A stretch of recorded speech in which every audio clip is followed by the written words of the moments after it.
Hi, I'm Amber, your Education Officer, and I'm here with our ever lovely Pro-Vice Chancellor for Education and Global to talk about all the work we've been doing on the Top 10 about inclusive education. So we can start with measuring.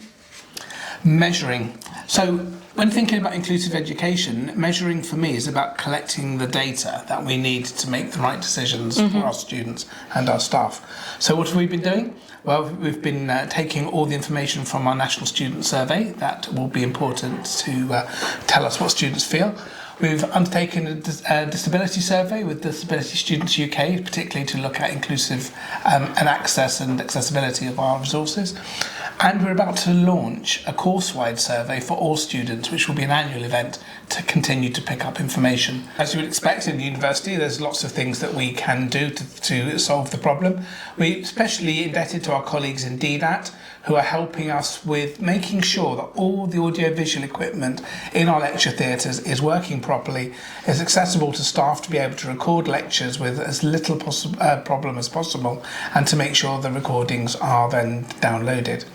Our lovely colleagues in Centre for Learning and Teaching are helping with the policy issues around inclusive learning, involving in particular how best to structure our education so that every student can get the best out of their experience, and in particular about assessment and how we can make sure that we can assess students fairly so that we know how they've done, but no student to be disadvantaged by that. That will probably take a bit longer than just this year's Top 10, but it's something that we're pursuing. And we can look forward to. And talking about looking forward to, our next bit is about making sure we have the right combination of ingredients. Two main things that we're going to do. One is to consider inclusive design of our education.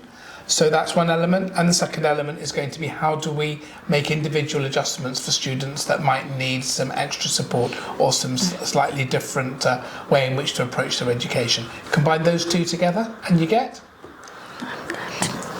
Glorious, glorious inclusive education cake. There you go.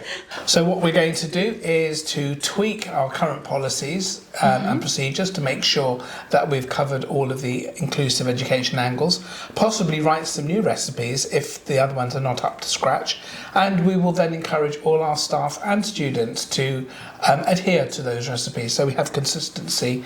Time and care is very important. As you will all be aware, the universities take a lot of care of staff and students, and again, very indebted to our student support and safeguarding team, along with our academic advisors who are here to support our students through their journey with us at the university. They will be a key constituency as we start to work towards inclusive education to make sure that what we're doing fits with their discipline-specific ideas of education, and the evidence and recipes that our student support teams have are also incorporated into that. The time element's also really important. This is a cake we are baking which needs to have some time to properly rise and to check it's okay.